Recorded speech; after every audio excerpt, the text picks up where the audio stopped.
When we look at substance use disorder, what is effective? Is effective 100% sobriety? Well, we're going to lose that, right? That's never going to be a thing that we get. So if instead harm reduction sort of challenges us and says, well, what do we view as our outcomes that are meaningful? And traditionally it's been, binary, like they stopped drinking, they stopped using fentanyl, they stopped using meth, and they never use it again and they never touch it again in their entire lives. Most people will fail that. Like I would fail that, like almost anyone would fail that. Versus harm reduction says, okay, so can we get them to use safer? You're going to win with that. You're going to be effective with that. So it helps you redefine what success is.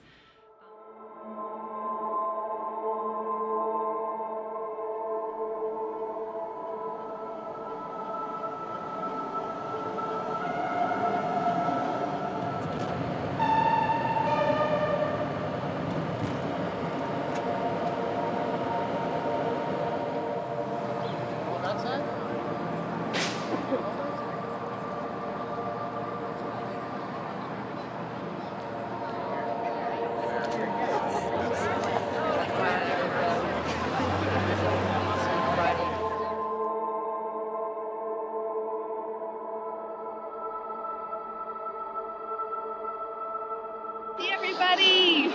This is solidarity at its best, you guys. My name is Bonnie Larson. I'm a family doctor. I work at Alpha House. I work wherever my patients are. We need actually more of these services, and that will help to disperse sort of the surrounding effect of like increased activity and perceived risk around this site downtown. If we have more that are dispersed across the city in places that are needed, then it'll really help to take the pressure off of the single site that we have.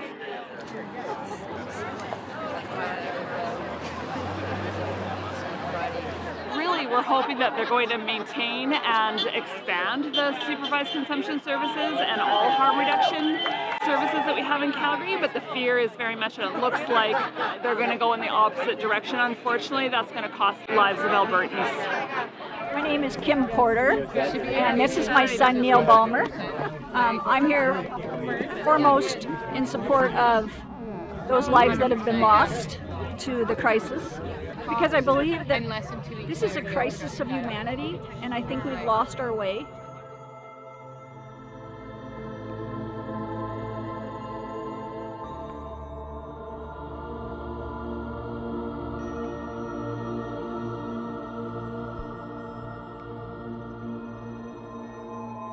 You're I think at a really pivotal point where the people that have the power needs to make some big decisions, and understanding that not all Canadians will agree with the decisions that need to be made. But the reality is, no one's ideology should be more important than another person's life.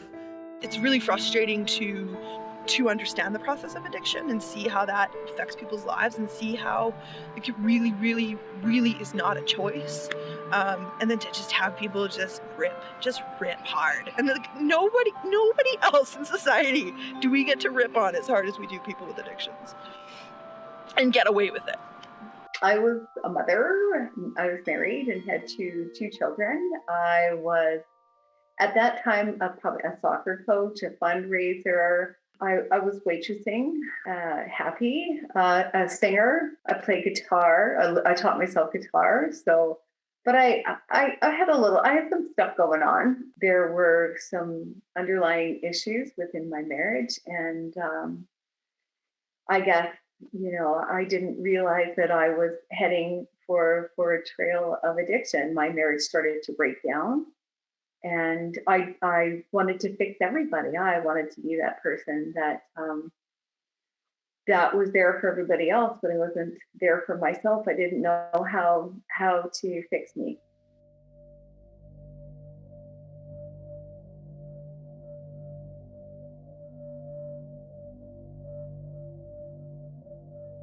Just trying to wrap my head around this. Oh my gosh, I'm homeless. They've taken my kids, and they think that they're helping me, but they're not. I've been dropped off in the eye of the hurricane in the worst possible place that you could put a person who's just started to use. This is addiction central, right? This is where everybody is hardcore addicts. there is no getting out now. So fortunately, there are a lot of barriers in place that prevent people who have opioid use disorder from seeking treatment or really getting the help that they want. So first of all, the treatment itself is hard to find. And second of all, people are apprehensive or scared frequently about engaging in it. And third of all, when it comes to opioid use treatment, unfortunately, for many years, we've looked at it as something that we can force or coerce or punish people into, and that hasn't worked. We know the more successful treatments, but they're a rarity, are the ones that really hold people up, support them, and help them along. We're not opposed to harm reduction as part of the continuum of care for people facing drug addictions. But we must place a much bigger emphasis on opportunities for detox, treatment, and recovery. The Canadian guidelines, as well as most international guidelines, clearly state that detoxification, or taking people off of opioids without putting them onto medication-assisted treatment or opioid agonist treatments, is unsafe and doesn't produce good results. So I think we have healthcare systems that are designed to meet the needs of the majority of the population. And we have a very small group of people with multiple comorbid conditions, including mental health and addiction issues. And so we have to be a little bit more creative with that small group of people because they do disproportionately take up healthcare dollars because we're not serving and meeting their needs appropriately. So we create these systems for the masses, and then we try to just jam every round peg into that square hole, and it just doesn't work. So I think that we need to be a little bit more creative about how we engage with folks, what we can include as far as those wraparound supports, put our agenda aside, identify how we can get this person to improved health, and who else do we need to include in that, including the patient. We don't have the ability here to waste any more time. The reality is that people are continuing to die, people are continuing to lose their lives, and there's not a reprieve in sight right now just because of the way our current drug policy exists. It takes effort to go out and find unused needles and unused supplies to use. It's not as simple as just having a drawer full at home. The population I see, they don't have homes. So every time they want to inject, as an example, they have to go find an unused supply, or they have to access a safe consumption site. It takes a lot of work, and to view it as, well, you're not sober, so it's failure, is to completely disregard all the hard work that they put in to make those healthy choices for themselves. It can't just look like one thing. It can't just look like abstinence, because you leave out all these other people. And that's when the shame comes in. It's like, oh, well, I can't do it that way, and that's the only right way to do it, so I must not be able to do it at all. We look at a person as just that initial problem that they're presenting with, or that initial concern that they're presenting with, and that's how we define them. We define them as that person in room 2 with diabetes, or the diabetic person in room 2, right? Like, we don't really look at within healthcare, we don't look at that person as a person first. In medicine, the misconception, I think, is still runs deep, that it is still a failure to see it as what it is a relapsing chronic disease.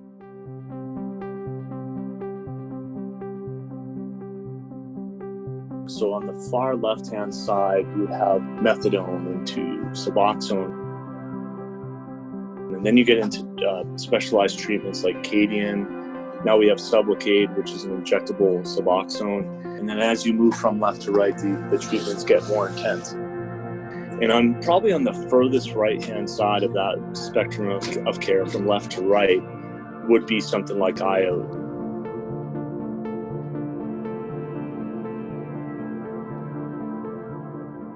So with IOT, those are people with severe opiate use disorder. So those are people who inject their opiates. Typically they've been injecting for years and years and years. We wouldn't start anyone on IOT who's not already injecting opiates. We wouldn't start anyone at IOT who is smoking their fentanyl but injecting meth. It's really, they have to be injecting opiates, because we're not going to start that. Because ideally we do want to stabilize someone on oral medication. By the time a patient ends up on IOT, or injectable opioid agonist therapy, they've tried a lot of different treatments. For most healthcare providers, we'd prefer not to have them on an injectable opioid agonist. But the reality is that for most of these people who've ended up at this point, at this time, there are no other good options.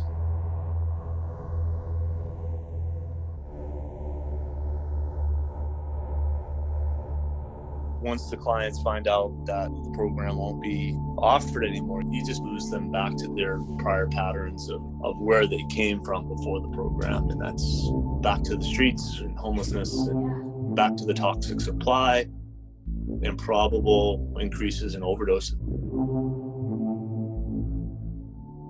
Because the streets are hard and they're cold and they're dark and it's evil. The best way I could describe that is being in a war zone. Like serious PTSD, like you were in a war zone. Absolute trauma, day in, day out, that I used to cope, to just stop crying every single day. And the shock and the depravity of, oh my God, I just can't even wrap my head around what I'm seeing every single day. It is the most crazy, dark side of life that you could ever possibly imagine. It's important for people who are on injectable opioid treatments to be easily moved onto other, more standard, and what we call first-line treatments when they're ready or when they're able to. These things are less burdensome and less costly. And for most providers, that's what we want to see.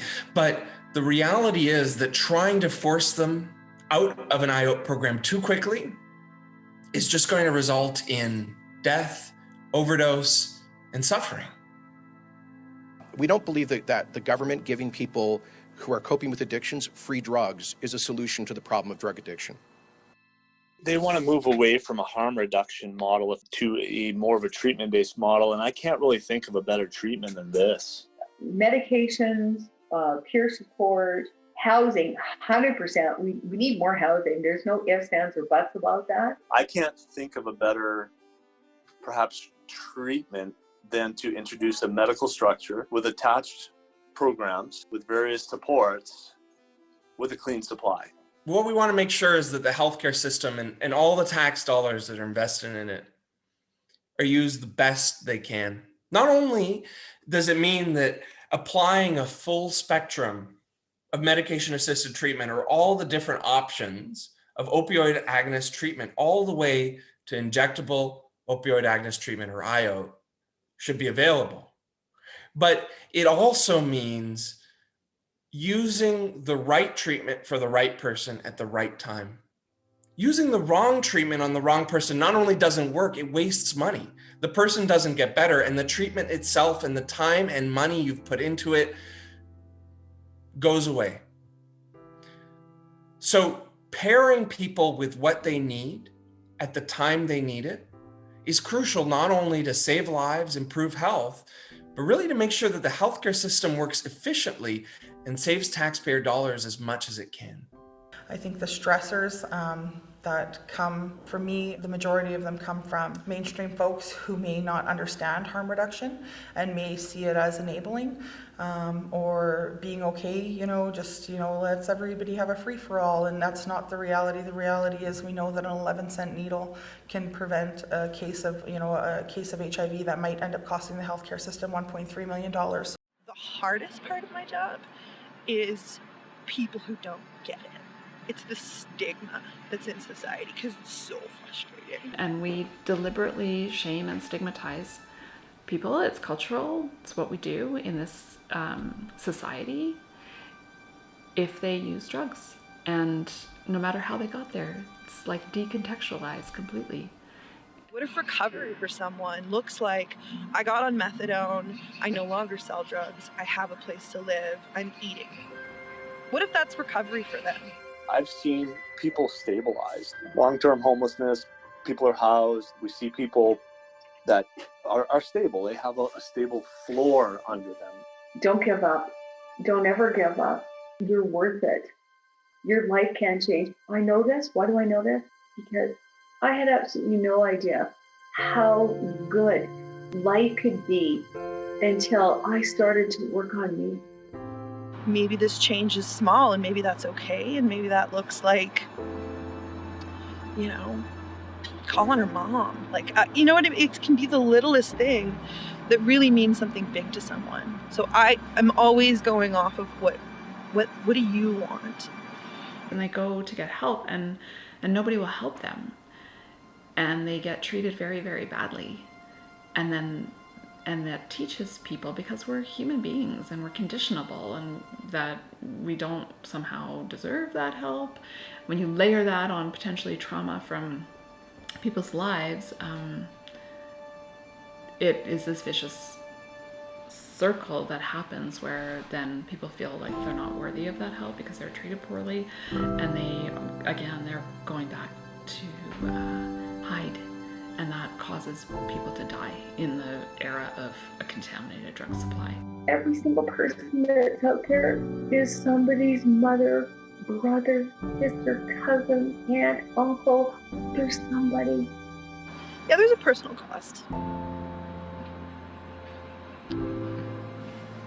It's hard to watch people die. Especially people that you have, you know them. You've been to their house. Most of the time you've met their family or their baby, or, you care about someone. But there's no greater feeling when something really clicks and someone, does better for themselves. And then they come back